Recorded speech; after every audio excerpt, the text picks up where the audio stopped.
Hi friends, आप सब कैसे हैं। दोस्तों, आज का टॉपिक है हमारा परिस्थिति इकोलॉजी। बहुत अच्छा टॉपिक रहेगा। टारगेट हमारा क्या रहेगा? यूपी टेट रहेगा।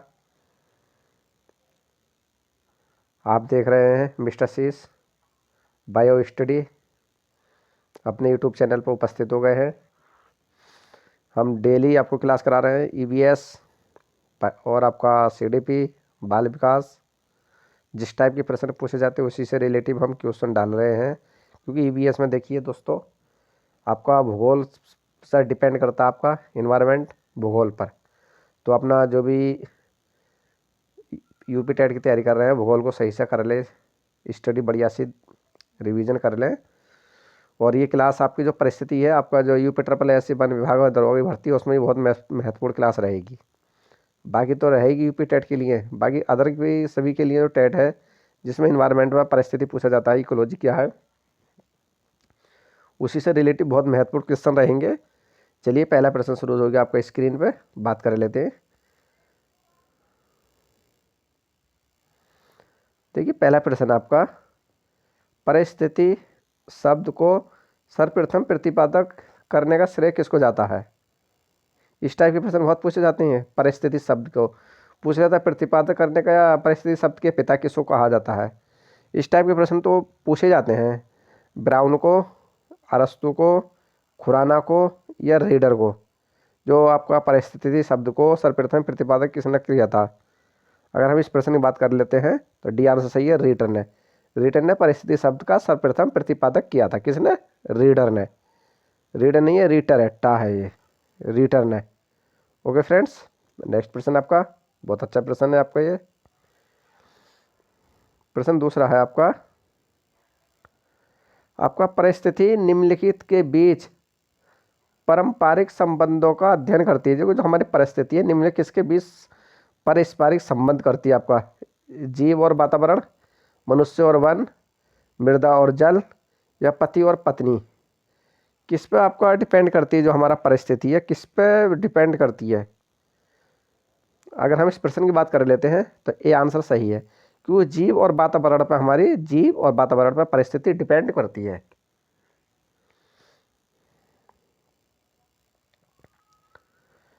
तीसरा प्रश्न आपका, स्वयं परिस्थिति ऑटोलॉजी का अभिप्राय है वनस्पति पर मृदा का प्रभाव, व्यक्तिगत जीवधारी का परिस्थिति अध्ययन, या वनस्पति पर संवेदन का प्रभाव, या वनस्पति पर तापमान का प्रभाव। जो स्वयं परिस्थिति जो है एटोलॉजी का जो अभिप्राय है किस पर है, असर किस पर पड़ता है? अगर हम इस प्रश्न की बात करें तो तीसरा आंसर सही है, तीसरे का बी आंसर है, देखिए व्यक्तिगत जीवधारी एवं परिस्थिति अध्ययन पर।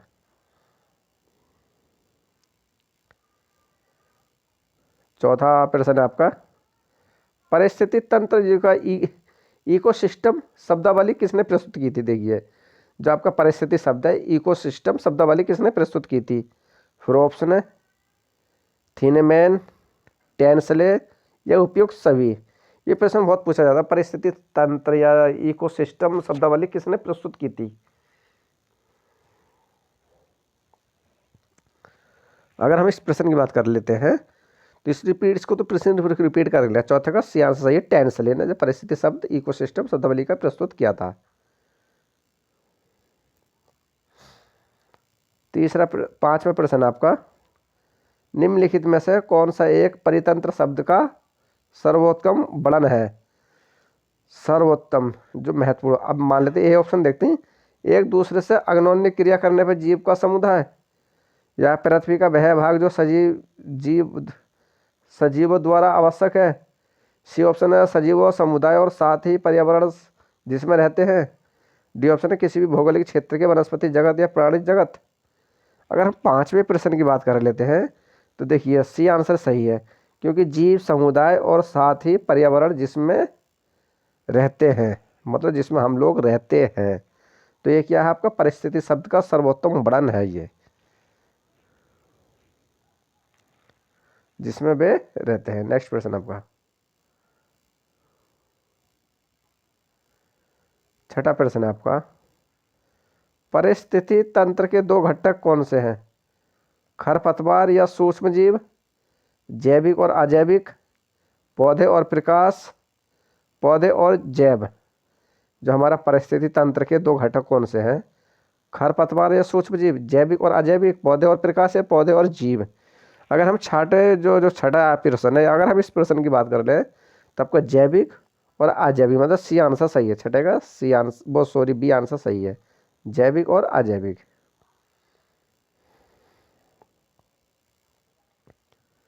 सातवां प्रश्न, निम्नलिखित में से कौन परितंत्र का अजीवीय घटक है? जीवाणु, क्लोरेला, जल या मानव। निम्नलिखित कौन सा परितंत्र का अजीवीय घटक है? अजीवीय घटक की बात कर लेते तो सी आंसर सही है, जल। कौन सा आपको? जल। नेक्स्ट,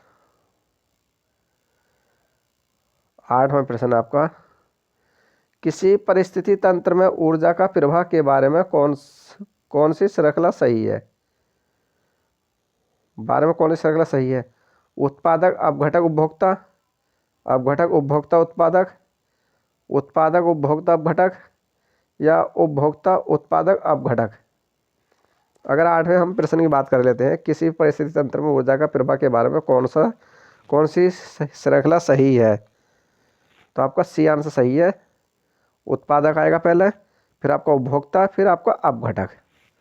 तो आठवें का सी आंसर ठीक है। नवा प्रश्न आपका, खाद्य सुरक्षा फूड चेन बनाती है। अगर हम खाद्य सुरक्षा फूड चेन बनाती है उत्पादकों, उपभोक्ता एवं अपघटकों से, उत्पादकों, मांसाहारी व अपघटकों से, उत्पादकों एवं प्राथमिक उपभोक्ताओं से या उत्पादकों शाकाहारी एवं मांसाहारी से। अगर हम नवे प्रश्न की बात कर लेते हैं तो आपका उत्पादक, फिर उपभोक्ताओं एवं अपघटकों से, मतलब ए आंसर इसका ठीक है। जो आपकी खास तौर से फोर्स चेंज होती है, चैन जैसे सीढ़ी, जो चैन बोलते हैं ना, कड़ी से कड़ी जुड़ी हुई, तो पहले आपका उत्पादक होगा, फिर बाद में उपभोक्ताओं होगा, फिर आपका अपघटकों से होगा। ये आपकी चैन है खाद्य सुरक्षा। चैन का मतलब कड़ी से कड़ी जुड़ी, जो चैन जुड़ी होती है चैन, उसी को कड़ी से कड़ी बोलते हैं। नेक्स्ट, 10वां प्रश्न है, किसी श्रृंखला में प्राथमिक उपभोक्ता होता है। अगर हम किसी भी श्रृंखला में प्राथमिक उपभोक्ता की बात करें तो उत्पादक होता है, शाकाहारी होता है, मांसाहारी होता है या अपघटक होता है। कल देखिए, कल हम प्राथमिक उपभोक्ता में क्या क्या आते हैं, प्राथमिक में क्या क्या आते हैं, द्वितीय उपभोक्ता में क्या क्या आते हैं, तृतीय उपभोक्ता में क्या क्या आते हैं, उस पर रिलेटिव क्लास लेकर बहुत अच्छी क्लास रहेगी, आप मिस मत करना। अगर आप नए हो तो हमारे यूट्यूब चैनल को सब्सक्राइब करना और दोस्तों के पास शेयर करते रहना। 10वें का जो आपका है, 10वें का है, देखिए प्राथमिक में क्या आता है आपका? शाकाहारी। बी आंसर सही है, शाकाहारी आता है।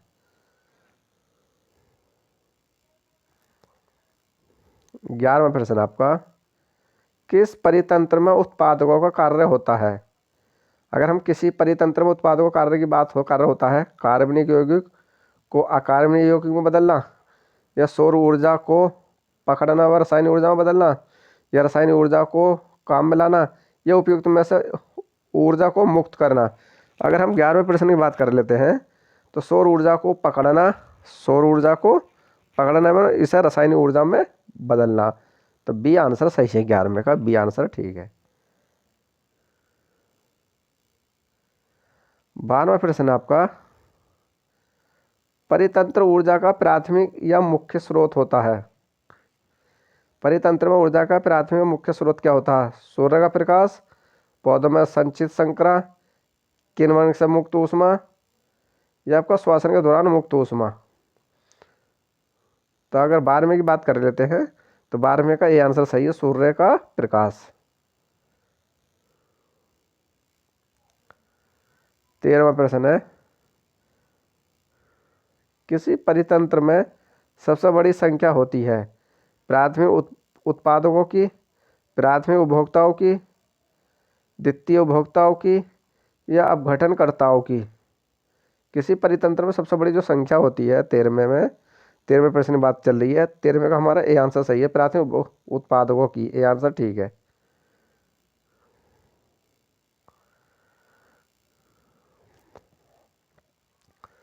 14वां, वायु में जल की क्रिया द्वारा भूमि का कटाव कहलाती है।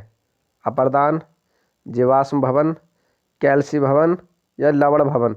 जो हमारा वायु और जल की जो क्रिया द्वारा भूमि का जो कटाव होता है, इसमें 14वें प्रश्न में बात चलती है, क्या कहलाती है हमारी? अपर्दान। ये आंसर ठीक है, अपर्दान।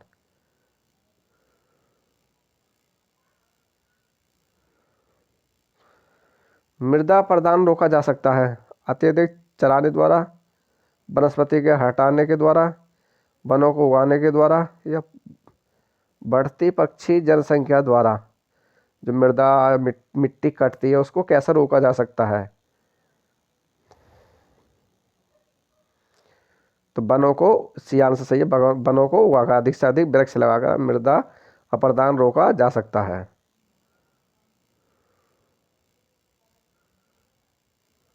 16वां प्रश्न आपका, बाढ़ को रोका जा सकता है स्थल को ढालदार बनाकर, जल आवरण को हटाकर, वनों को काटकर या नदियों पर बांध बनाकर वृक्षारोपण करके।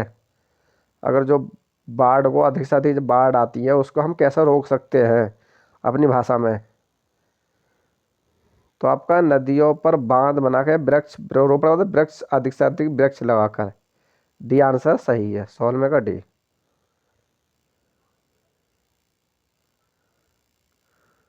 17वां प्रश्न है, मुख्यतः मैनग्रोव वाले ज्वारीय वन कहाँ पाए जाते हैं?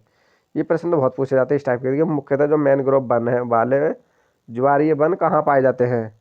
नागार्जुन सागर, रगन थिट्टू, सुंदरबन डेल्टा या नर्मदा बेसिन। मैग्रोन वन, मुख्यतः मैग्रोन वन ज्वारीय वन कहाँ पाए जाते हैं? 17वें प्रश्न की बात कर लेते हैं। तो 17वें प्रश्न में सी आंसर सही है, सुंदरबन डेल्टा में आपके मैग्रोन वन या ज्वारीय वन पाए जाते हैं। 18वां है आपका, मैग्रोव वनस्पति का मुख्य घटक है राइजोफोरा, फाइकस, मैंजीफेरा, ये प्रोसिपस। जो आपके मैग्रोव वनस्पति का जो मुख्य घटक क्या होता है? मुख्य घटक क्या होता है आपका? ये आंसर सही है, राइजोफोरा। ये आंसर ठीक है, राइजोफोरा। 19वां प्रश्न आपका, समुद्र के किनारे, जो समुद्र के किनारे की जो वनस्पति क्या कहलाती है? समुद्र के किनारे जो वनस्पतियाँ होती हैं उनको हम क्या बोलते हैं? लवणोद्भिद वनस्पति, समोद्भिद वनस्पति, जलोद्भिद वनस्पति या मरुद्भिद वनस्पति। 19वें प्रश्न, तो इसको हम जो समुद्र किनारे वनस्पति होती है उनको हम क्या बोलते हैं? तो आपका ए आंसर सही है, लवण मतलब लवण वाली, लवणोद्भिद वनस्पति। जो लवड़ी पानी होता है समुद्र का नमकीन, उसको हम क्या बोलते हैं? लवणोद्भिद वनस्पति कहते हैं। 19 का ए आंसर ठीक है। 20वां प्रश्न आपका, न्यूकृत पत्तियां और धसे हुए रंध्र किसके प्रमुख लक्षण है?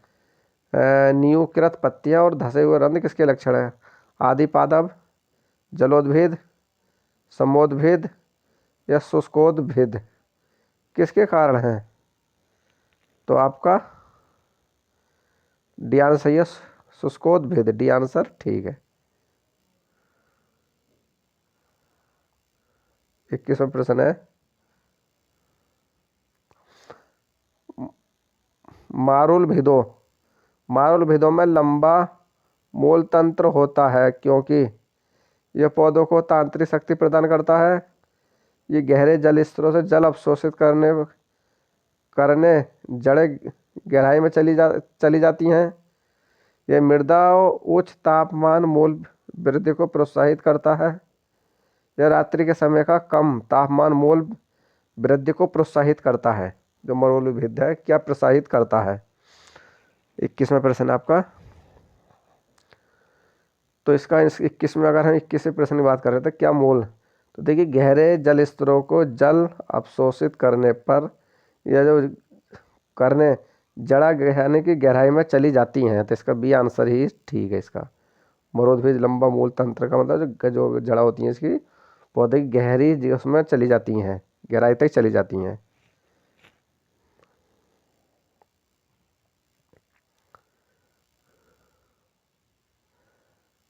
बाईसवें प्रश्न आपका, यदि संसार के सभी पौधे मर जाएं तो किसकी कमी के कारण सभी जंतु मर जाएंगे? ऑक्सीजन, काष्ठ, ठंडी वायु या भोजन? देखिए, अगर हम वृक्षों को पृथ्वी पे सारे हम वृक्षों को सबको ख़त्म कर दें तो क्या होगा? ऑक्सीजन हमारी सब खत्म हो जाएगी। जिसे हमें ऑक्सीजन नहीं मिलेगी तो हम क्या सब मर जाएंगे। तो ये आंसर सही है, ऑक्सीजन के कारण।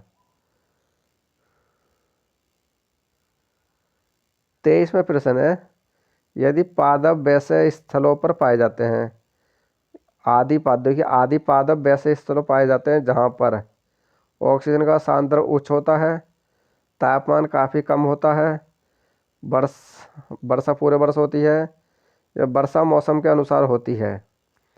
अगर हम आदि पादपों की बात कर ले, आदि पादप कहाँ पाए जाते हैं, तो आदि पादप का मतलब है वर्षा वर्षा पूरे वर्ष होती है। सी आंसर इसका, वर्षा पूरे वर्ष होती है।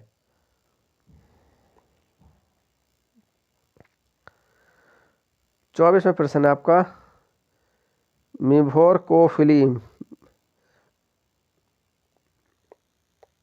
एक लाभदायक संयोजन होता है कुछ पुष्पी पादपों का जीवाणु के बीच, विषाणुओं के बीच, चींटियों के बीच, माइकोप्लाज्मा के बीच।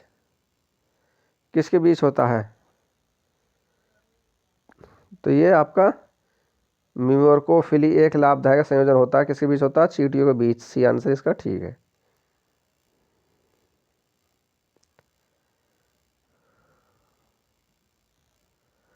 25वां प्रश्न आपका, संसार का सबसे बड़ा परितंत्र क्या है?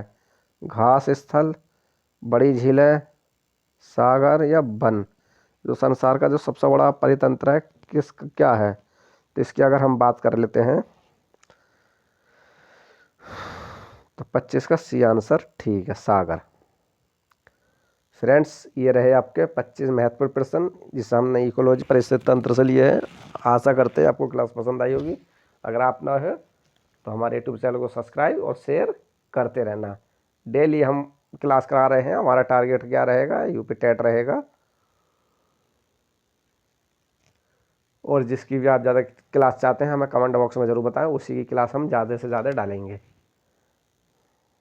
अपनी तैयारी ध्यान लगा के तक करना, लगे रहना, आप सफलता एक दिन ज़रूर मिलेगी। Okay friends, bye, take care, कल मिलेंगे। बाय दोस्तों।